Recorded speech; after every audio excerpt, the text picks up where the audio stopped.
I mixed these up. Well, Whoopsies. I'm Amelia Sampson today. Oh, fuck yeah, I get to be Liz Ball.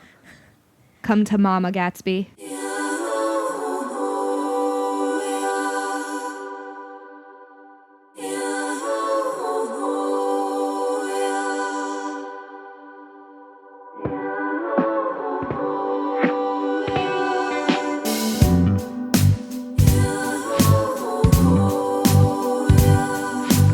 Welcome to the Holy Hour. I'm Amelia Sampson. And I'm Liz Ball. We kept eye contact that entire time. I wasn't even thinking that we were making eye contact. I was thinking about how much better the audio sounds now that someone told us how to properly set up the microphones.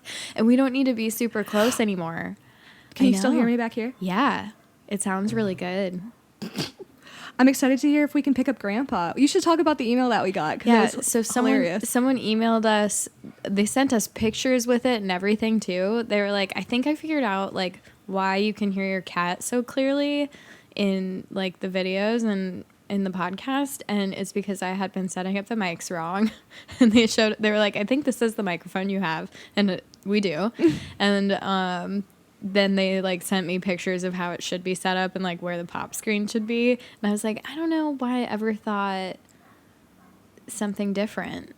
And then I was explaining to my boyfriend, I was like, this is how you're supposed to set it up. And he's like, yeah, I know. Because he has a gaming setup in his room. And then I was like, that's how he sets up his mic. How come I didn't think to set mine up like that? I think I even watched a YouTube video. I don't know. Well, damn. Yeah. All of it is way over my head. It's like speaking a completely different language. I opened up the email that this person sent, and I was like, no. I read the first line. I was like, I can't. I texted Liz. I'm like, Liz. Eyes glaze over. It's a different language. I was like, oh, shit. Whoa. Yeah, so thank you to that person. Yeah. I'm very excited about the audio. Well, and I'm excited that you're excited. Thank you. And another housekeeping thing that feels natural to segue into, we're looking at the camera as we're saying this because we've launched our Patreon. Yeah. Pew, pew, pew, pew. Yeah. I need to stop trying to do air horn sounds. That sounded like a laser gun. That's every time I do it. Like where have I ever heard an air horn that sounds like that? I don't know. It's been a while since I've been to a club. Can we commission someone to make an air horn that sounds like that? Yeah. We'll pay you. Once people start buying our Patreon subscriptions, we can afford to pay you for an air horn sound that sounds like me. Mm-hmm. Pew pew pew pew pew. Mm-hmm. And I'm gonna blast it in every club I go to. Anyway. We have launched our Patreon. Yeah, we have a Patreon. And there's 3 different levels. Mm-hmm. I think the cheapest one is $6, right? Yep. Yeah. Yeah, $6 to get early access to our episodes. And then the next tier is you get the videos and you get early access to episodes. And then the third tier and the highest tier, you get early access to episodes, videos, and Liz and I are going to be doing monthly Q&As live through probably Twitch. Yeah, we'll have to figure that out. We're going to figure out we didn't expect people to already know that we had I put it in our link tree thinking like people would poke around, but somebody already subscribed to it. So now like the pressure's really on for us to figure out this tech, which I think is what I needed to have happen. Like, oh shit, it's happening. It's fucking happening. So we're going to figure out how to stream on Twitch, but it's happening. I mean, who among us doesn't know some bro who uses Twitch? We all know a dude who loves Twitch and gaming. Sunset is like watching gamers game real advanced on Twitch. I should just ask him. He has like a whole I don't know. You can do so much amazing shit on Twitch. I had no idea. Anyway, so we'll be doing that. Yeah, the link is in our link tree, which is everywhere. Twitter.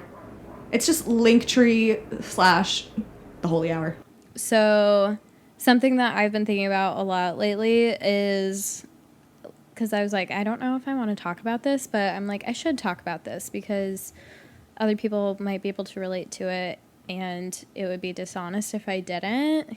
Amelia's like, what are you going to say? Yeah, I have no idea. My sex drive has just been really low for like a while now, and I definitely think it has a lot to do with like other things outside of like just sexual desire in my relationship. Like my like my satisfaction at work is really low, and like I felt creatively drained since like November, if I'm being honest, and Wow. it's exhausting. It's a while ago. Yeah, so that's just how I've been feeling, and like my partner doesn't mind at all. Like, I think he probably like can relate to that a little bit too. I was just about to say that. Like, it is really nice having his support and understanding, and like I don't feel like pressured, or like when we do have sex, it's like just how it should be, like mutual, and like it does take energy for me, like to connect with another person, because I am not very transactional about the sex I have. Like, I don't want it to be transactional. Like, I hate transactional sex. So yeah, that's just how I'm feeling. And I was feeling a lot of internal pressure of like, well, I have this sex and dating podcast. Like, I was just about to say that. People probably assume I'm having like a lot of sex, and I'm not. It's so important. But that is part of also like a sex life and sex positivity, is I'm not always like having sex. It's really important to say that too, because I think like there is kind of an expectation, I think probably subconsciously for a lot of people, of like, at least what I've experienced with dating is a lot of guys that I date, if they've listened to the podcast before they meet me, they assume that I'm this like vixen, like I'm like ready to go whenever. And like, no, we have normal, natural sex drives that a lot of people experience. Like, I don't always want to have sex. Like, sex drives are so, it's hard because I feel like not a lot of people talk about low sex drives, and a lot of people talk about high sex drives. So it feels like low sex drives are rare, and they're not. No. You know? And I, like, when I was thinking about when my sex drive is the highest, it's like, I would say my sex drive is probably the highest, like, in the beginning of relationships, because I don't have that emotional, like, connection yet. So it's a way that I can feel closer, and, like, I don't know, there's just more of, like, a different kind of emotional satisfaction from it that maybe I wouldn't, I don't have until I get to know someone better. Yeah. If that makes sense. Yeah. So, like, you know, now that I'm, like, deeply in love with my partner, and, like, I trust him a lot, like, I am not seeking that validation in our sex life. So now when we have sex, it feels different than the beginning of a relationship, obviously. That's so interesting to talk about, like how you seek different things out of sex at different phases of your relationship.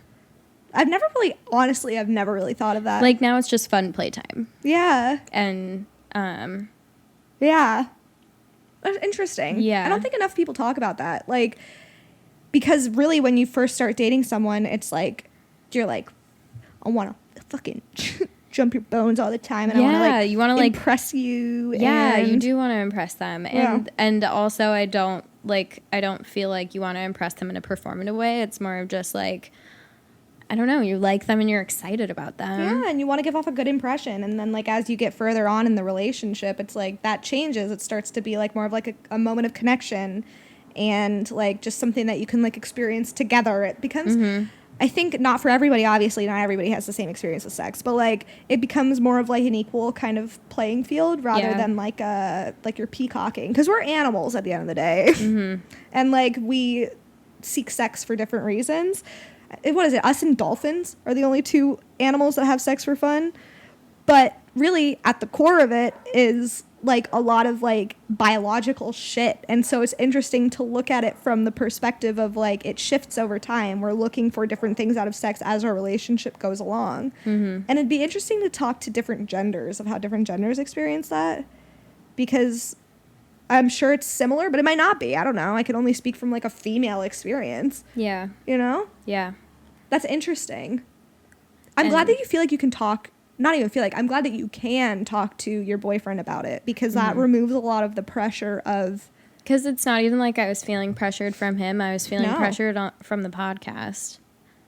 not from you, obviously, the idea of the podcast of Totally. like, oh, well, I get we it. co-host this sex and dating podcast, and like people probably expect us to just be like fucking all the time, and like I'm not. I just went like 2 months And without having sex. I'm actually very happy.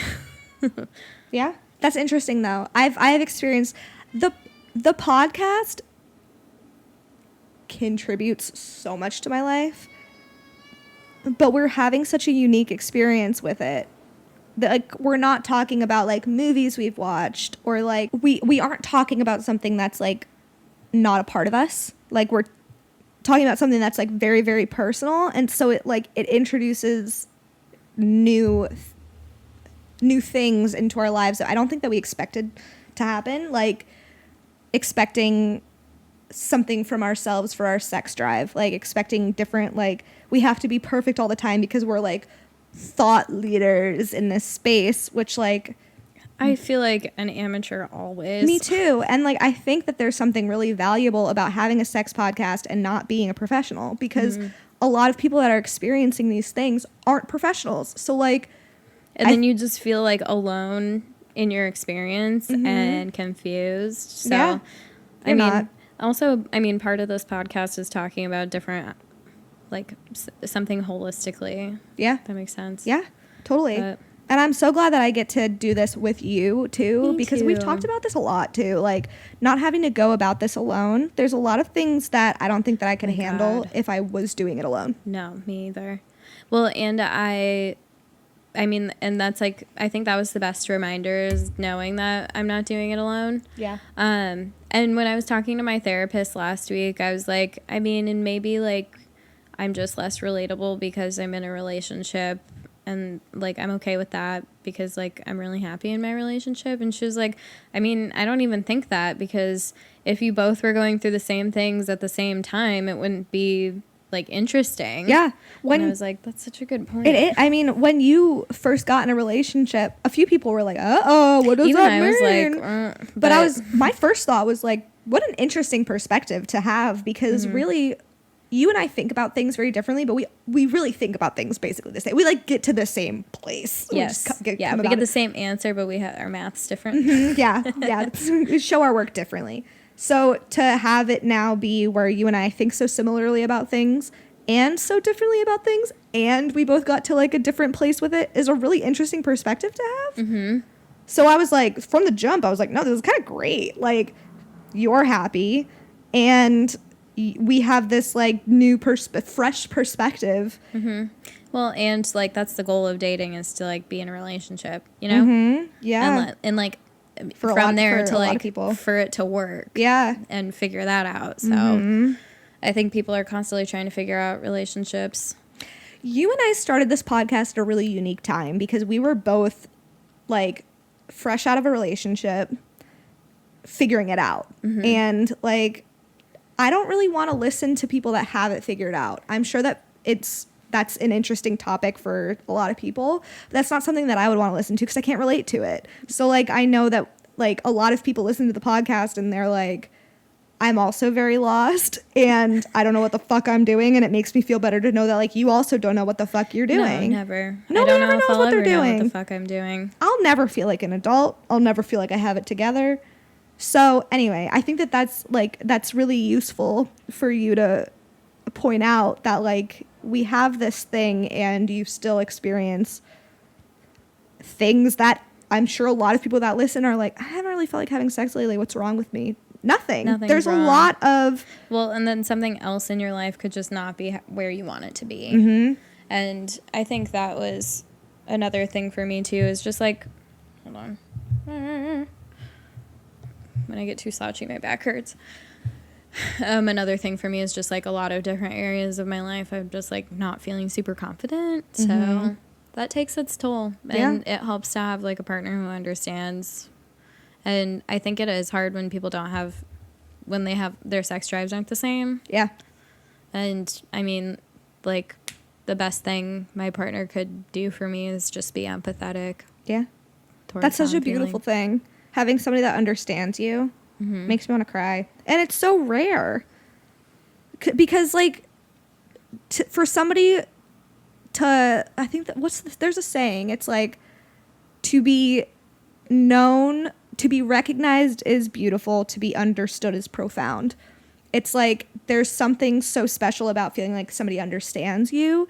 And I was talking to somebody about this recently. It's amazing that relationships ever work out, because you have all of this life experience and all of these different points in your life that have to come together with another person at a time that you can compromise on things that you believed, and you're willing to like mesh these like values together. And there are a lot of values and beliefs and learnings that don't mesh together. So like when you find somebody that like it kind of clicks in with, and it's never going to be perfect. And you're up against so much. You're up against like your conditioning and like pressures from society. And so when you have a special feeling about someone, like listen to that. Mm-hmm. And that's like intoxicating when you have somebody that like you feel like you can experience that with. Mm-hmm. There's just like, I don't know, the podcast, we're talking about like challenges that we've like had with it, but like at the same time, it's also like kind of expedited a lot of shit for me. I'm sure it has for you too, in terms of like being honest and open with the person that we're with and communicating and being honest with since I've started opening up in this way in the most like sacred parts of my life, I've been just kind of like, well, whatever about everything else. I'm like, I already talk about everything and I'll say that a lot. It's like, I have a sex podcast, and then I'll just open up about shit. Because really from there, it's like everything else is easy to open up about. And I'm so grateful for that, because who the fuck cares? Yeah. Why was I keeping shit secret for so long? Because, and I completely understand people that want to keep their sex lives private. I don't care to. I don't see any reason to, just based on personally. And like, that freedom of just being like, whatever, it's out there, is amazing. It's so liberating. Yeah, it is really nice to feel that way. Yeah. And I'm trying to think of like how to explain this thing I have been feeling and noticing, of just like when I see TikToks about dating, I just get like exhausted almost, because I get really sad. Like there are so many of us who are just like looking for our significant other, and not just anyone, just like that person that like you have a special connection with. And like then just seeing the vitriol between people of like the profiles you review of like making demands, and this isn't exclusive to men. Like a lot of the screenshots I use are women. Yeah. And just like it I don't know, like I think a lot of humanity is like lost in dating, and it fucking sucks. Yeah, it blows. Everyone's jaded, everyone's exhausted, especially at the age that we're at. I remember when everybody was like, I sound like 90. I'm like, back in my day. But like everybody was so bright-eyed and bushy-tailed in college, and I feel like I missed out on that, because now everybody is so fucking over it. And I think everything after the last like, I don't know, 4 or 5 years has just sucked. We're all exhausted from other stuff, and then everyone has like this impossible checklist. And then the more I thought about it, I was thinking about this specifically because like with my boyfriend, I recently shared screenshots on Twitter of like when we matched for the first time, and he didn't respond to me. Like I'm the one who like reached out to him first. Like I was the one who liked his picture and responded to it with like a fun pickup line, and then he didn't reply. And then I asked another question and he didn't reply. Like in normal circumstances, if I was like, I want a relationship, like I would be like, fuck this guy, I'm not gonna waste my time. And then since I wasn't in that mindset, like I was just like, you know what, like here's my number, I just want to like meet you. Yeah. And then that's when he like hit me up, and even before that we didn't text very much before we met. And I like, just the more I thought about it, I was just like, I wouldn't have had any empathy like in that circumstance. I would have just been like, you're not gonna reply, bye. Yeah. And then like talking to him later, he was like, I just like couldn't think of anything clever to respond to you with. And then like time just kept passing by, and I like was like, I probably like missed a chance anyways. So he just wasn't going to try. It's like I couldn't think of anything to say, and like then too much time went by and it wasn't like I didn't think you'd reply, and now look at you too. Yeah, and then instead I was like, here's my fucking phone number. Let's meet up and make out. It's beautiful. And then it ended up working out really great. Now look at y'all. Fucking wild to me. You gotta trust your gut feelings. And that's why I'm just like exhausted when I see your content sometimes, because I'm like, I'm so sad. I just want like people to like find each other. I know. Do you want to read some DMs? More than anything. We got an email that I wanted to read. The subject line is "A gay loves these girls," which the best attention grabber. Hey ladies, after following Amelia on TikTok for a while, I decided to give the podcast a go. Y'all were on an episode numbered in the early 30s. Oh wow, that's a lifer. And it was not long before I was completely caught up. It was so cool to listen to you both come into your own as podcasters during the past year's worth of episodes. As a 24-year-old gay man, feels weird calling myself a man, but I digress, hearing about women's sexual experiences has been fascinating. I grew up in a religious state in the U.S., so my sex ed was lacking at best. I still don't really understand vaginas. I probably could have asked my parents more, but it would likely have ended up being as uncomfortable for them as it was for me. Fair. Also, that side of the internet kind of makes me nervous. All that to say, you two have provided a comfortable and educational space to learn what I probably should have known for a while now, so thank you. God, I can't even tell you how much that means. Being a gay introvert, I wasn't as familiar as I should have been with the types of dangers women deal with when it comes to men in public places. After hearing your experiences, I've tried to be much more vigilant while I'm out and about. Once, while driving, I saw a guy approach a girl on a busy street corner. I, a 6-foot-tall, skinny-ass twink, sat there and watched in case I needed to throw hands. That situation ended up being okay, but it really hammered home that things like this could happen anywhere. I wanted to thank the listener who emailed in, worried about not being sexually experienced enough. It was a relief to hear that I was not the only one in that boat. I get nervous every time a rare sexual moment comes up, but I feel more confident after hearing y'all discuss that. It was honestly a pretty big weight off my shoulders. Thanks for being so open with your life experiences and doing it in such a casual way that it's impossible to not feel at ease while listening. I wish you both the best, and I can't wait to listen on for many more episodes to come. Much love. It was such a sweet email. I need to tell you, I let my mom read that email because I was gushing when I read it, and she was like, email him back and tell him that your mother loves him. That's like, such a mom thing really to say. Is. I'm like, I'll tell him on the pod. But it really does mean so much. And like, there are so many things in that I think probably a lot of people can relate to. Like not feeling so alone and not having a lot of sexual experiences, not knowing a whole lot about genitalia that is not yours. Yeah. Growing up in a religious state that doesn't have a good sex ed program. Like all that we've ever wanted to do is provide like a safe space for those kind of discussions. We're not experts. There aren't very many experts. If you want an expert, that's great. Go and find them. That's not us. It's not us. And so for people to feel like they can relate to us. Well, and like more empowered to have like a candid conversation in their day-to-day lives. Huge.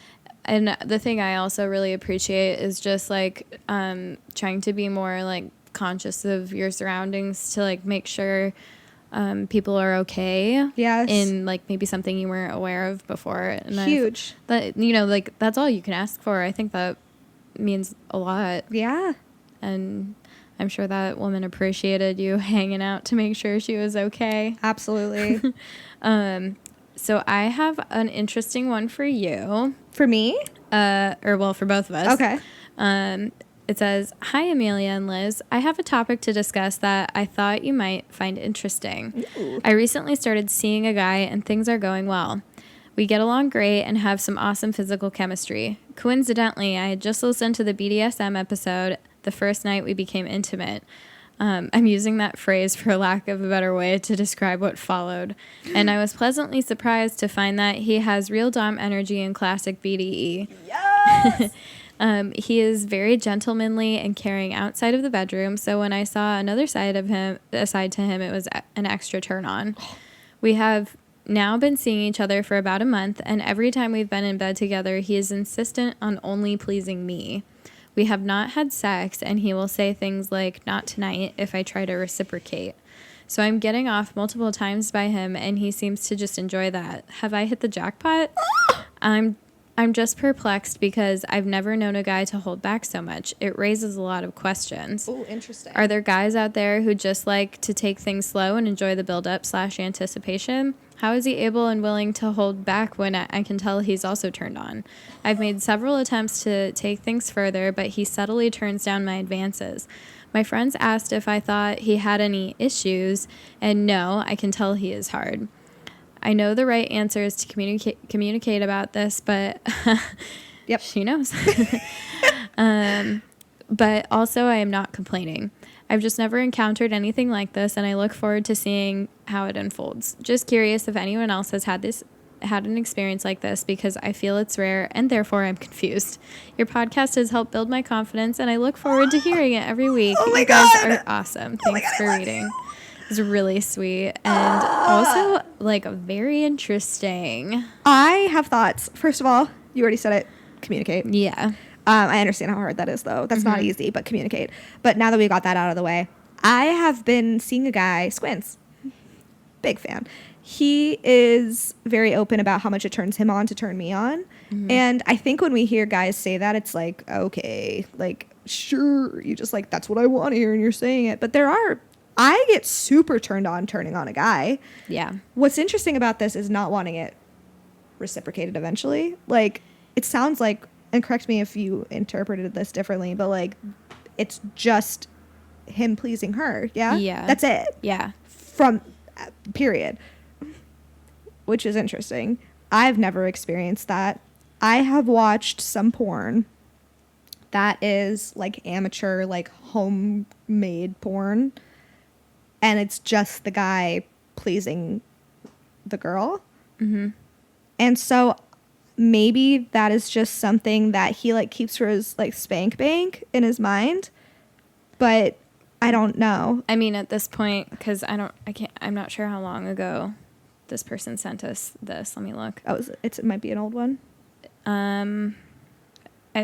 Okay, so it was a week ago, so not that long. Okay. So they've been dating for like, a month, more than a month now. So if we were to let's speculate first, and then we'll do a real answer, because I just want to speculate. Speculate. So if I were to speculate, I would guess either he might be a virgin, or like not have any experience of anyone touching him. Interesting. Maybe he has like body dysmorphia. Very real possibility. Or if he has an STD. Those are or trauma. I feel like those are trauma. The 4 things that it could be. There's a lot of different things. Yeah. And it could be none of them, but those are 4 things that it could be. Yeah, fuck. I mean, it also, like you said, it could not be any of those things. It could be nothing. But I just wanted to speculate for fun. And that's why communicate. I know the answer. You don't want the answer communication because it's the obvious answer, but that's really at the bottom of it. Like, just be like, yo, especially now that it's been a month, I think that's fair to be like, can I blow you and why can't I? I do have to say, when I first started dating my like high school boyfriend, I mean, I don't know if that's like an accurate comparison because I am almost 30 now, but like, he was the first person I've ever like done anything intimate with, and he was the same way. Like, he only wanted to like go down on me, and he wanted to finger me, but he didn't like want me to do any of that to him yet. Like, eventually we got there, but he just wasn't ready, and he wasn't comfortable. But I find that interesting because I felt like he pressured me a lot. That's really, really interesting. Yeah. I mean, like, there's, like so we're it's saying, not totally unheard of. No, it's not. But it's interesting. I don't know the age of this person that wrote in, but like at the age that, speaking from the age that I'm at, people are coming into relationships and sexual experiences with so much baggage. Like, there's just so much past shit that's already happened at this point for a lot of people. And do you watch Vanderpump Rules? No. Okay, there's a woman on that show, Ariana, and she and her boyfriend Tom, like, a big plot point is that they like never have sex. And it's because she has all this trauma from a past relationship. Like her ex-boyfriend would like tell her how gross her vagina was and that it would smell. Yeah. And so she heard that for long enough that she believed it. And so she doesn't want to have sex. Self-conscious. Yeah. Ugh, and that makes sucks. me so sad. Yeah. So, I mean, like, who knows? We could speculate all day about this guy, but, like, he could be coming into the relationship with all this trauma of, like, wanting you to feel good and you to feel like you're being taken care of, but not feeling comfortable enough with himself to actually do it. Mm-hmm. And it's not like you're up against, like, is he into me? Because he wants you to feel good. Yeah, he clearly is into you. So I think that's... Every conversation like this is difficult to start, but at least you don't need to come at it from the angle of like, what am I going to hear? Is it me? Like, you can come into it like, I love what we're doing, but like, I would also like to make you feel good. Yeah. So like, what's up? And maybe he's just waiting for you to start the conversation. Mm-hmm. Because those conversations are really hard to have. Yeah. And then if there's not like, that's such a good point. Like, waiting for someone else to start the conversation, like, because it is just so much easier when someone asks you. Mm-hmm. They're like, are you okay? And you're like, no. Thank God you fucking asked, because I didn't know how to bring it up. Yep. Yeah. Totally. So, I mean, yeah, so we speculated, and you obviously knew the answer was communication, but hopefully this gives you an idea of, like, some possibilities that the answer might be, and probably how to, like, hopefully approach the conversation. I would say not to approach it. Would you say to approach it after sex or no? Or hooking up? It's a really good question. Because I think I would probably talk about it separate. I think that it would be easy to be like, all right, you just got me off. Why can't I get you off? Like, that would be an easy segue, but I think it might be more like, because it's probably going to be a bigger conversation. Every time that any guy has waited to bring things up till after sex, I've been pissed. The comedian would always wait to have hard conversations with me after we had sex. I'm like, that sucks. Yeah, I'm like, you just wanted sex. Yeah. But this sounds like kind of a different scenario because it was going to happen either way. Yeah. So yeah, I don't know. I think whenever it feels right to bring up, it sounds like you're ready to bring it up since you're writing in about it. And I'm sure that he'll be grateful that you've brought it up. And if he's like weird about it, then that'll tell you a lot about him. Like if he's like, don't talk to me. Like you should be spending your time with somebody that's good at communication, or at least matches your communication style. Mm-hmm. So you might as well have the convo. But damn, he sounds great. Gentleman out of the bedroom, dom in the bedroom. What more could you ask for? Love that.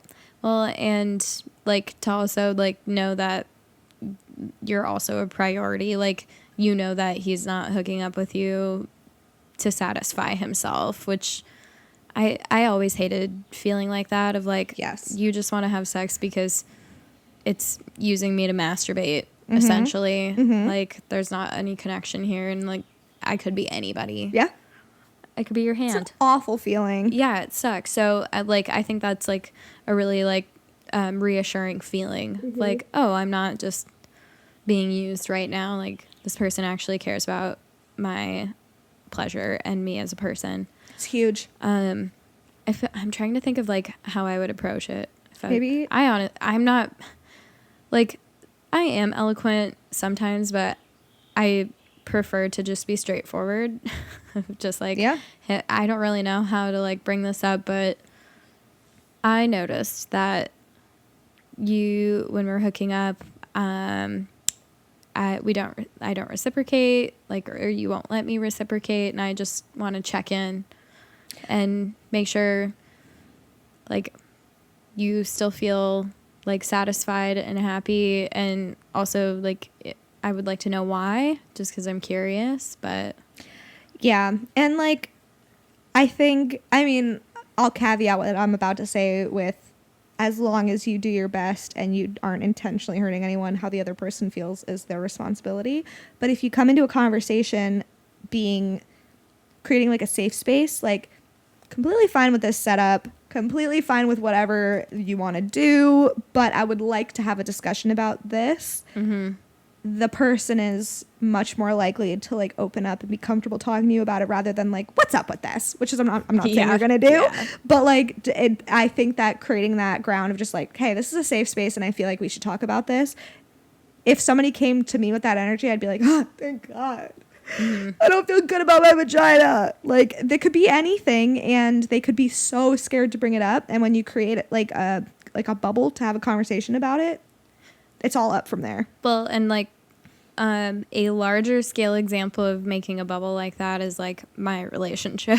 Like, I don't know, we have great communication, and that's because when we first started seeing each other, when we were having conversations along these lines, like I was like, okay, I want to talk about this, but I want to make sure that like there is a lot of mutual respect and empathy, and like he knows I'm not going to lash out at whatever answer he gives me, and I just want it to be an open space where we both can communicate our feelings.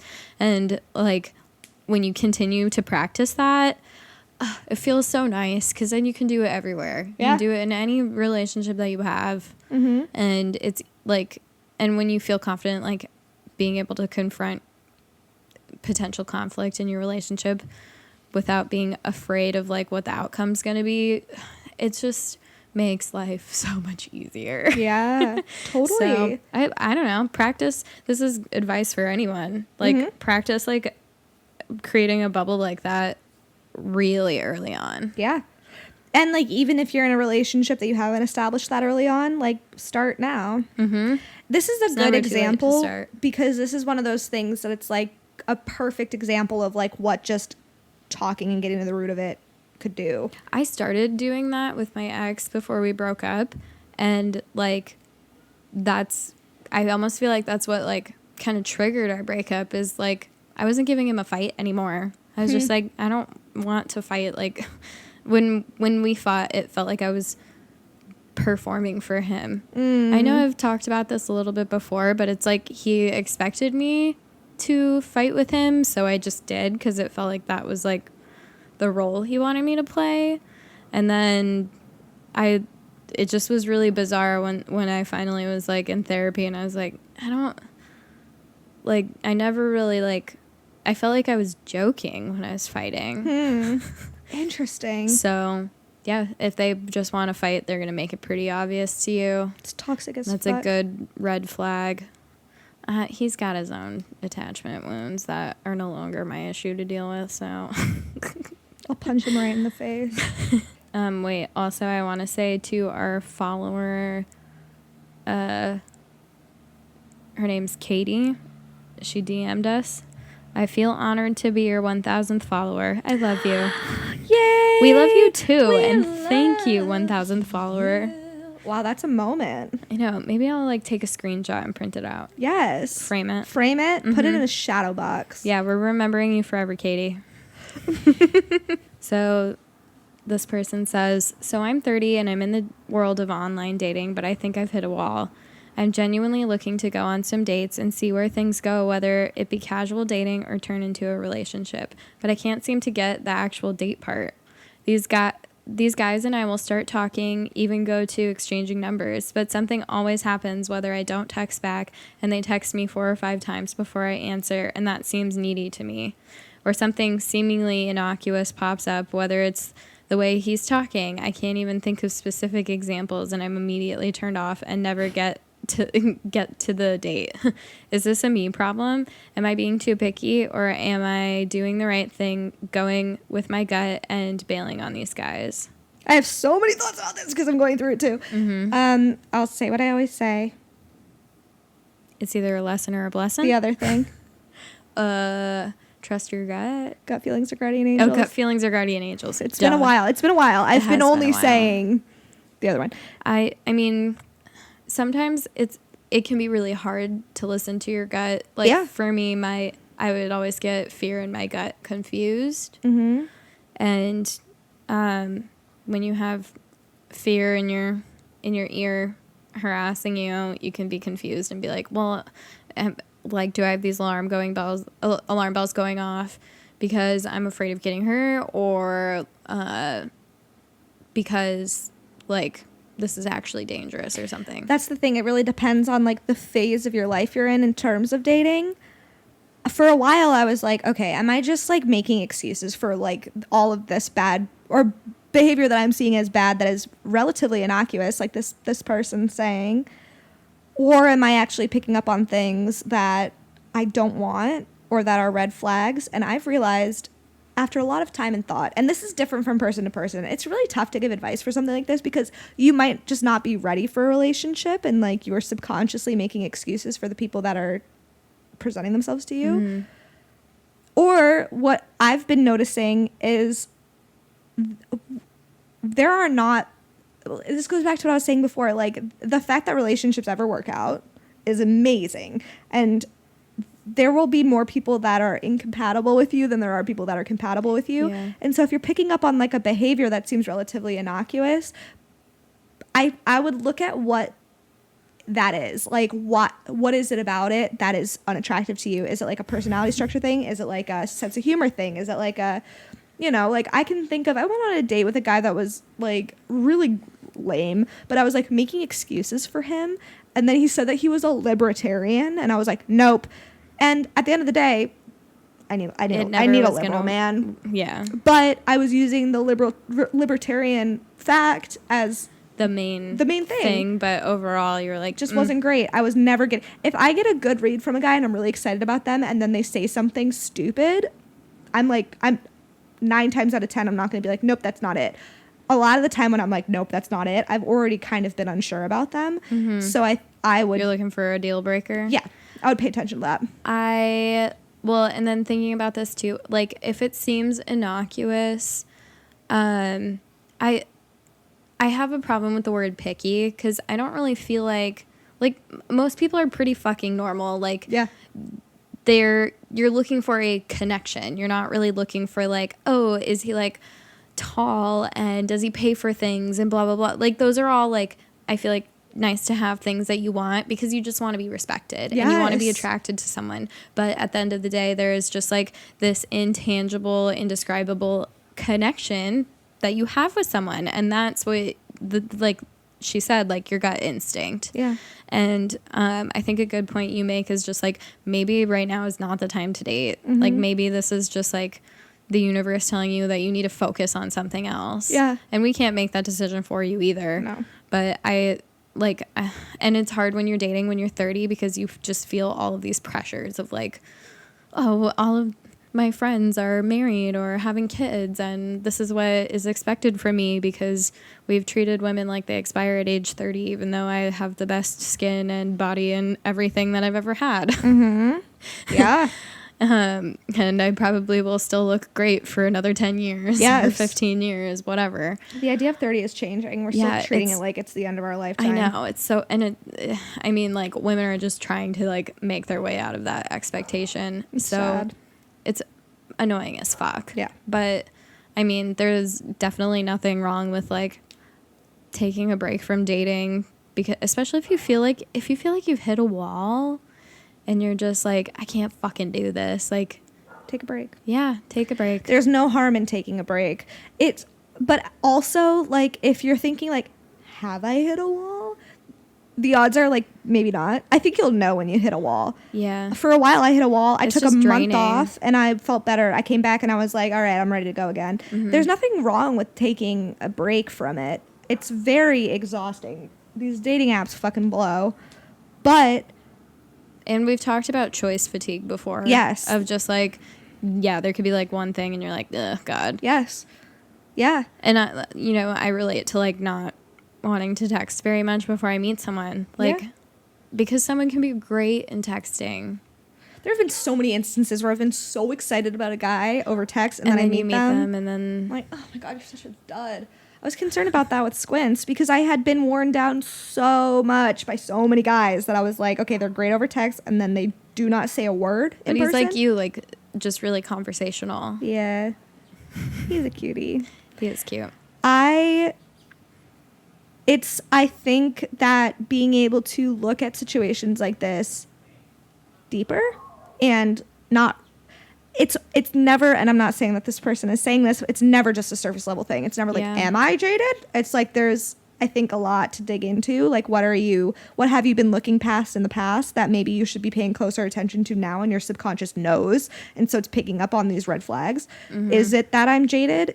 Is it that my type has changed over time and I'm not looking in the right places. Like, there's so many things that it could be. Nothing that we say is going to be helpful, really, because it's different person to person. But I think my bottom line, and I think it was what you're also saying, is just, like, look at it harder. Yeah. Because there's almost always more happening below the surface. Yeah, and, like, sure, maybe your gut is, like, oh, yeah, not this one. But maybe it's saying not this guy because it wants you to look at you. Mm-hmm. If that makes sense. Yeah. Of like, okay, what's really going on here? Mm-hmm. Because, I mean, I've mentioned this before, like, my time not dating, like, I spent a minimum of 6 months not dating, and I had the best time. Yeah. Like, I loved that time alone. Yeah. And then we were in a pandemic, and I spent even more time alone. And then by then I was like, so I still don't want a boyfriend, but I'm pretty fucking bored and really horny. Remember that? Everyone was so horny this time last year. God, what a time. I'm never going to forget how horny everyone was. The summer of 2020. Now there's all these pandemic babies. Jesus Christ.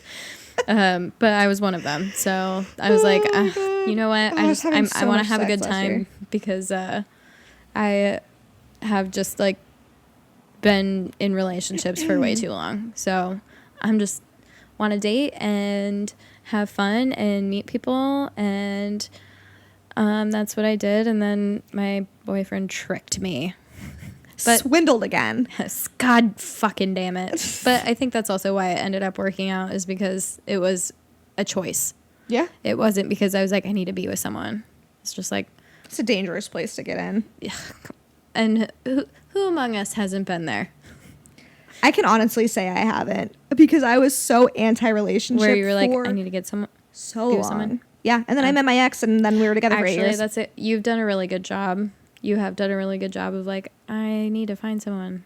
But I am watching a lot of my friends, not a lot, a couple of my friends, settle for very bad behavior because they want to be in a relationship. My therapist reminds me often that like other people's relationships, like a dynamic that I would not want, like that doesn't mean it doesn't work for them, you know? Yeah, totally. Like she's like, some couples, it's just part of their daily lives that they fight. That's just how it is for them. That doesn't mean they don't love each other or have a good relationship. I just see so much shit behavior. And then for me, I'm like, if someone raised their voice at me, I would hyperventilate.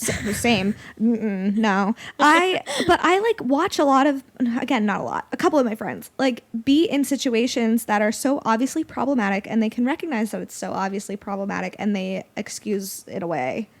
That makes me sad. And it's a lot of that is fueled by wanting to be in a relationship. Mm-hmm.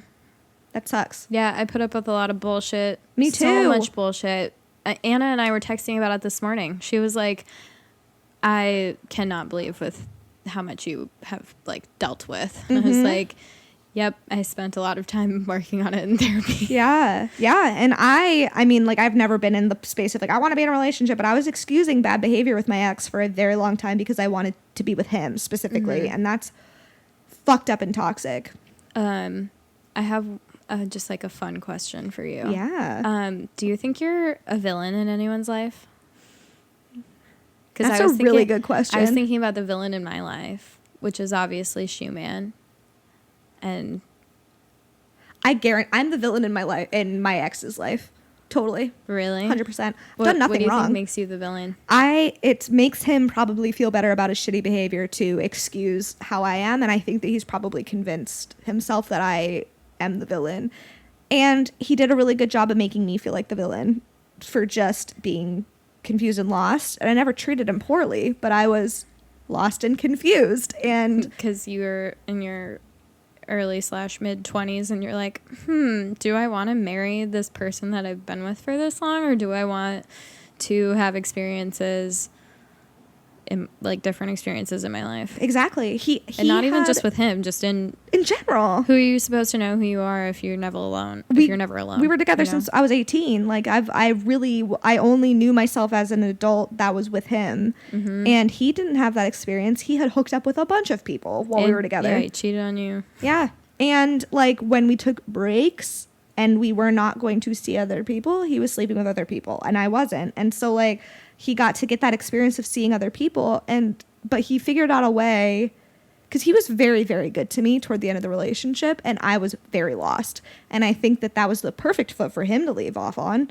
because he got to leave the relationship knowing that, like, he did his best, and it was me that fucked it up, and I was distant, and I was lost, and I was distant and lost, but it was because of all of this past shit that we had gone through.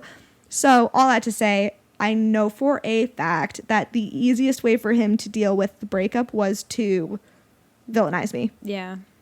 Vilify me. Because he disappeared, blipped off, and knowing him, how well I know him, the only way that I know that he could have done that was to make me a villain.